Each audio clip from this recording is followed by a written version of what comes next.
ఏంటి? ఎందుకు నన్ను అవాయిడ్ చేస్తున్నావు? పనుంది. ఇక్కడికి వచ్చిన దగ్గర నుంచి చూస్తున్నా, నన్ను కావాలనే మీరు దూరం పెడుతున్నారు. అలా ఏం లేదు, ఇక్కడికి వచ్చిన దగ్గర నుంచి కొంచెం వర్క్ ఎక్కువైంది. 10 days అవుతుంది మీరు నాతో సరిగ్గా మాట్లాడి. అబ్బా ఏంటి ఇప్పుడు? నీతో మాట్లాడుతూనే ఉన్నా కదా, మాట్లాడట్లేదా?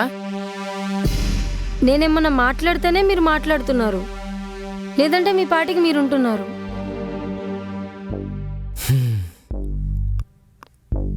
నీకు కావాల్సిన ఫ్రీడమ్ నీకు వచ్చింది కదా, నువ్వు హ్యాపీయే కదా, ఇంకెందుకు ఇదంతా? ఓ ఇదన్నమాట సంగతి. నేను సపరేట్ కాపురం పెట్టించానని ఇప్పుడు నన్ను సాధిస్తున్నావా? నిన్ను సాధిస్తే నాకేం వస్తుంది? అనవసరంగా ఏదేదో ఆలోచించుకో, పడుకో. నాకు నిజంగానే చాలా పని ఉంది. సరే అలానే ఉండు, ఇంకెన్ని రోజులు ఉంటావా నేను చూస్తా.